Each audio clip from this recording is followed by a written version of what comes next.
one of the reasons it was one of the worst days of my life is because, think about it, I had to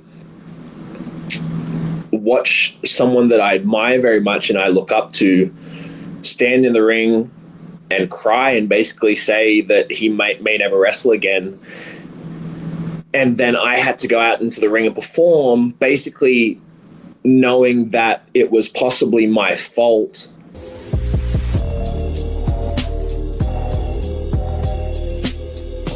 Welcome back to Unlikely, and look who it is. He might be the person that's joined our show the most from All Elite Wrestling. If he's not number one, he's damn very close. And we gotta pump those numbers up. Those numbers up. You're always welcome. And of course, we have to have the greatest TNT champion of all time in the building. Oh my God, it's Pink. Hold up. We must. Go straight to the camera. Let's see. Side plates are clean too, ladies and gentlemen. Dynasty is coming up April 12th. You can get that on pay-per-view. Of course, HBO, you can get it for $40 and save you some cash. That's for me. But as we start this interview, I'm breaking a rule because the number one rule for people that want to interview anybody is you need to realize that 99% of the audience is not here to hear the interviewer talk. Okay. Only your mom is. Everyone else wants to hear your guest talk. But you just showed off that Pink title. To start the year, we were lucky enough to have Tony Khan in studio. And there's something that happened during that interview. There was a question that I wanted to hear. Yeah, sure. Let's just play it really quick, and we'll start off with this. Weird pause. Any consideration talking about this TNT title, Kyle Fletcher getting him a pink one?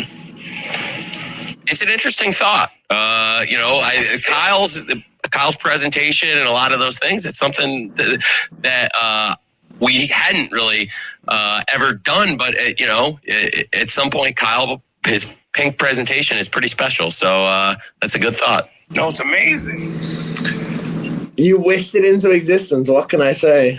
It's absolutely incredible. What was that conversation like, by the way? Like, just to create that?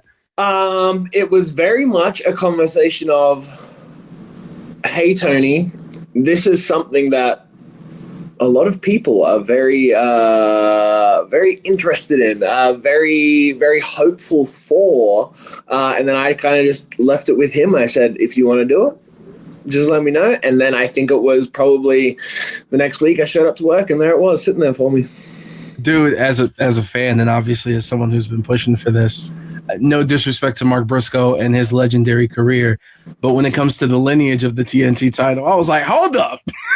He got the silver gray camo TNT belt and we didn't get the pink? Crazy. That is crazy, but I'm glad that it happened. And the other thing I want to ask you too, as we kick this off, like you were just in London doing the meeting. I was. For All In Wembley, which, by the way, if those don't know, we will be traveling. We're going to London. We're covering All In. Tickets are on sale now, baby. Exactly. And you've been doing a lot of media outside of wrestling, and you've kind of, as many people have predicted, becoming the face of the company and being a part of those people that they're sending out to represent AEW. How's that experience been, bro? Dude, it's kind of what you always hope for. It's like thinking about when I came to AEW, that was really one of my goals. It was to become one of the faces of the company. It's someone like to be able to be trusted, to be sent by the company, to represent the company, to go, hey, look, tickets are on sale with this big show. Like that is something that I'm so grateful for. It's something that I'm still learning. Obviously 27 years old, still first time I've ever been doing this kind of stuff, so every day's a learning process, man. But I'd like to think I'm doing pretty good and I can only get better. And it's not just the media too. Last time we talked was before All Out. Of course, you were in that main event taking on that man page for that AEW World Championship. And talk to me about, if we could, of being in that main event spot for a pay-per-view, which was the first time that you've gotten to do so. Yeah. Again, it's something that when I was hoping to get into wrestling, as I was coming up in wrestling, those are the spots that you dream about getting to. When I first got told that was where we were headed, it was, I really couldn't believe it. The fact that I was being trusted with that kind of spot. I say couldn't believe it. Obviously, I could believe it. Obviously, I was very deserving of that spot. But still, taking a step back and thinking about 8-year-old, 10-year-old Kyle, like that was his dream, right? And then, everything surrounding that day, the match itself, it just went kind of as perfectly as you could expect. And I just want to think that I proved everybody right. I proved all the doubters wrong. And I smashed it out of the park and proved that was exactly where I'm meant to be. Was it weird in terms of, I guess for me, I'd picture myself being extremely anxious. And AEW pay-per-views are, they're a marathon. It's like going to a festival, you know what I'm saying? It ain't going to be 2 hours in and out. And the pay-per-views are always fire. So like, what's going through your mind as you're having to wait? It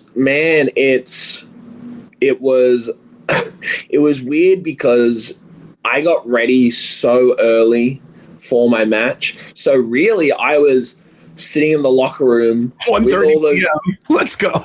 Literally, with all these like anxious feelings in my gear, and I have like the stream going on my phone, and I'm just watching. I'm going like, oh boy. But at that point, all you got to do is stay focused. You got to get your mindset locked in, and you got to remember that I have a job to do, and all I got to do is go out there and do that job. I know I'm capable of that. So yeah, it's just really about getting in the zone, blocking out all the external noise, and just going out there and doing the job. And I want to ask you, because I know that you're more active than most when it comes to social media and the conversations that happen. So I'm intrigued on your answer because, they can call you Mr. 5-star matches because you have a plethora of them. It's not just one or two. In fact, you've had a couple recently in this year. Yeah. So in response to that, though, how do you feel about that? Look, it is always a controversial topic because, yes, 5-star matches are one person's opinion. But at the end of the day, anytime that your work is being praised, and especially by, a wrestling journalist that's been in it for decades and decades, it's always a bit of a pat on the back. It's always a bit of reassurance. So to have, I think it's, I don't know the exact number. I think I'm more 12. Than 5. I looked through. I'm 12 or 13 now, I want to say, at 27 years old. So, if I want to go down as one of the greatest professional wrestlers of all time, I got to pump those numbers up. So let's keep them coming. Chemistry-wise. And I'm lucky. The last time we talked in person was at All In, before All In Texas. I asked you about Speedball Mike Bailey and his cleanliness because, of course, he doesn't wear it when he goes into the ring. But it seems like you two have a lot of great chemistry when you talk about these 5-star matches. A little bit. I love them. Talk to me about that.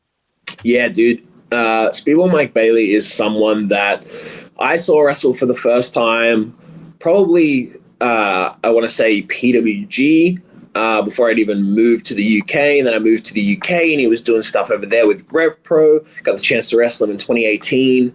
And through watching him up close in the UK and watching him perform so much, I was always blown away by how good he was so consistently. And I knew that as soon as he got the, national TV, international TV exposure, people would be blown away by him. And that has absolutely been the case, obviously. And I think the fact that we have such good chemistry is just a bonus, He's someone that I love getting in the ring with. I love people that push me to my absolute limit, and he does that every single time. So now that we have that chemistry, we know we have that chemistry. Everybody knows we have that chemistry. I think anytime you see Speedball versus Kyle Fletcher on a match graphic, on a poster, or on the side of a stadium, you're gonna be pretty hyped for it. Another 7-match series, we wouldn't complain. Would you say? Because look, you and Ospreay, it's a whole different. Like, you guys are brothers that hate each other, and I understand that. So to me, that's another just thing. But when it comes to Speedball, do you think he's the person you have the best chemistry with so far? That's a great question, but I honestly can't answer it because I feel like my answer changes at least every few months. Every time I'm pretty blessed that I get to wrestle some incredible professional wrestlers, and it feels like every time I get in there with someone new or someone I haven't been in there with for quite a while, I have that thought again of like, hey, maybe this is my wrestling soulmate or whatever it is. So I think right now that's probably the one that most people would say. But I think there's just going to be, there's going to be 100 more of them over the next couple of years.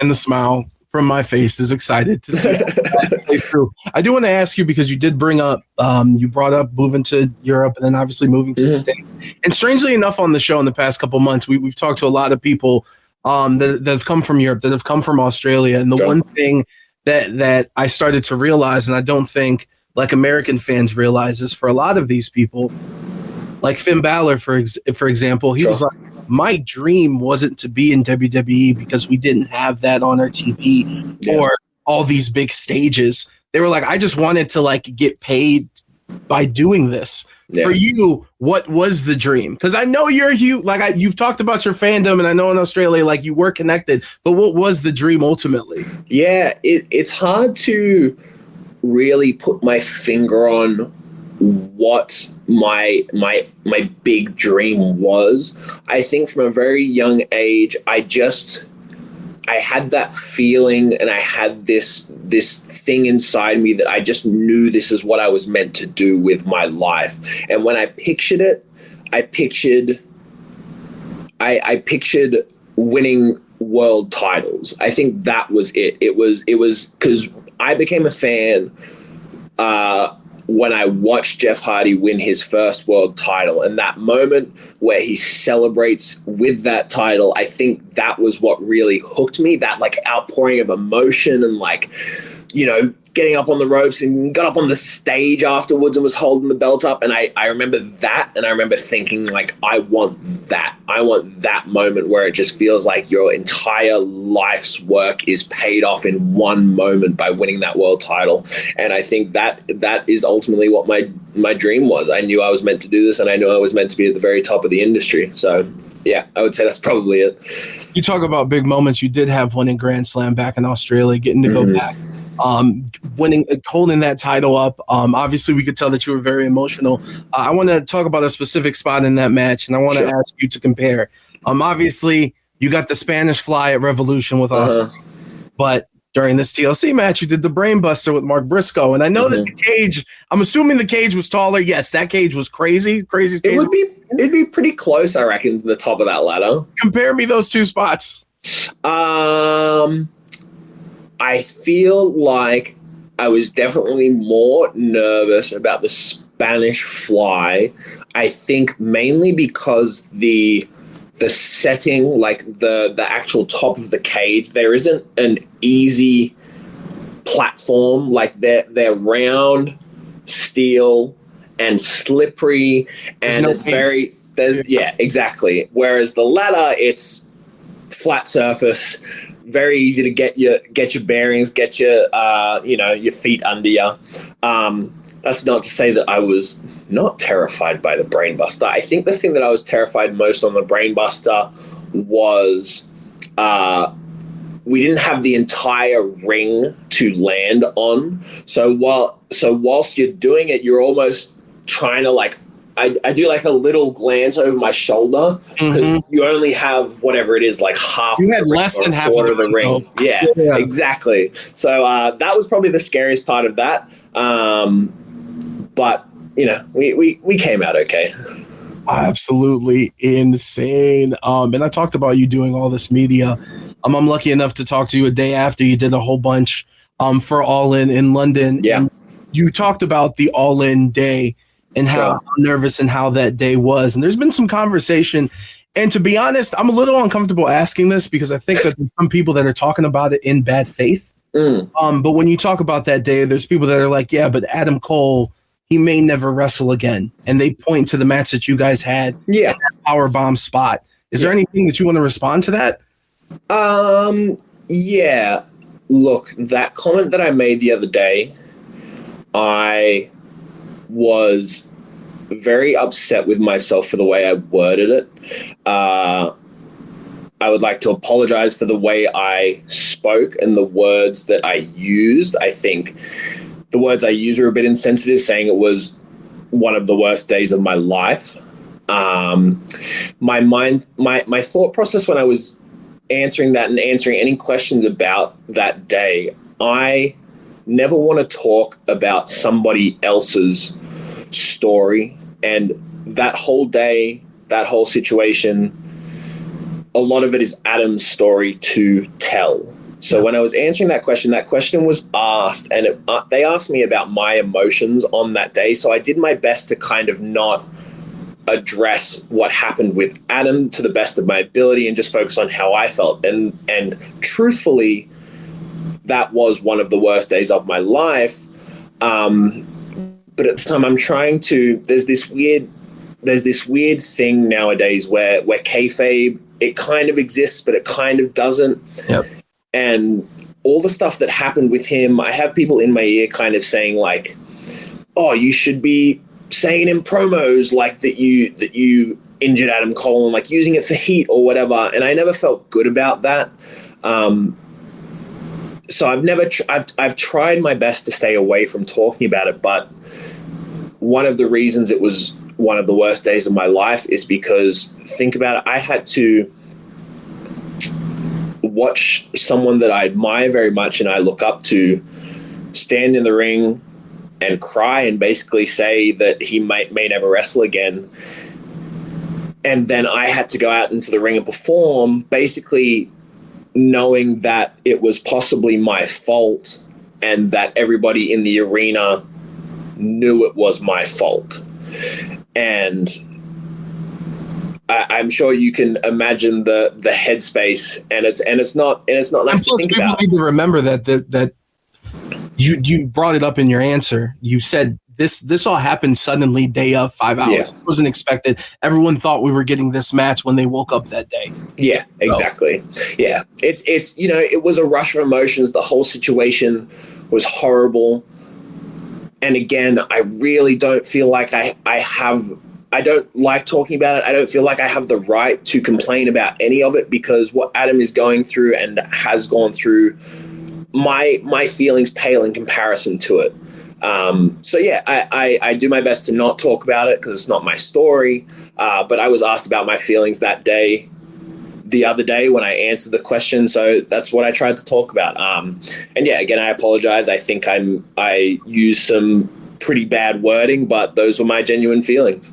I appreciate it. And I'll just say, like, dude, I'm happy that I'm not even happy that you apologized.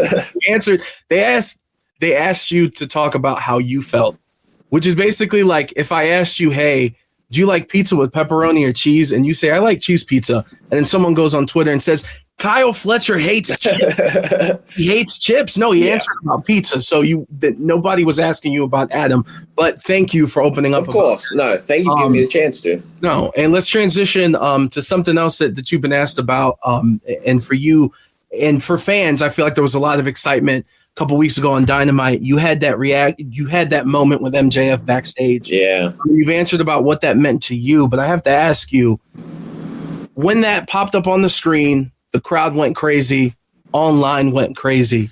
For you to see that reaction from fans, for people to be like, no. We want this guy in the world title picture. He should be there. This is a matchup that we want to see. How does that feel?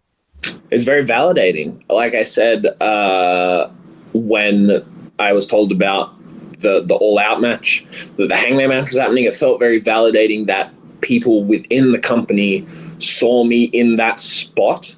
Again, the reaction to my on-screen, the backstage with Max, it was the same thing. It felt very validating. And it just made me excited more than anything. The fact that just seeing us on screen together got people so amped. It just made me go, you can't deny that. When that real feeling is there, you can't deny it. And, I think that's just a telltale sign that some magic's going to happen down the road.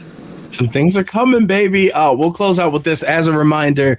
AEW's Dynasty will be taking place April 12th. You can go get that pay-per-view, HBO Max, Amazon pay-per-view, wherever you need to get it. But April 12th, AEW Dynasty, and of course, AEW Dynamite and Collision on TBS and TNT. But since we've last talked, you have officially joined the world of wrestling YouTube, my guy. Yeah, baby. We got the vlogs. We've got the content. The plug away, brother. That's the least I could do on this platform, dude. You know, proto-logs, we're up to 3 proto-logs now. Look, I'm loving them, man. I'm loving getting to show a little bit more about my life and my life on the road and the things that I get up to. It's a way for me to share my passions outside of wrestling with the world. I think there's a lot of things in the pipeline this year, a lot of goals that I have away from wrestling that I want to use that platform to share with the world. So yeah, I'm just really excited to see how it grows over the next couple months, the next couple years. And yeah, I'm loving filming them, editing them, all of it. I'm just having a blast. Hesitation with stuff, or is there like an adjustment? I think there is a little bit, just because, especially the first one. That first one's the biggest hurdle, right? Because it's the first time. You don't know how people are going to react to it. You don't know if people are going to like it. But after that first one and just the outpouring of support I got from it, it just made me, even more excited to just keep doing it and like I'm doing the right thing. Boom, there it is. Go like, subscribe, hit the bell, all that. Please. You know what to do. Kyle, as always, thank you for joining us, brother. We'll talk to you soon enough. My pleasure. Within the next 100 days, for sure. Exactly. Yeah, we got him on retainer, baby. Every 3 months at least. Let's go. Hell yeah.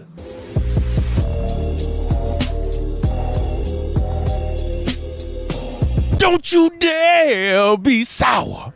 Clap for Unlikely with Adrian Hernandez and feel the power.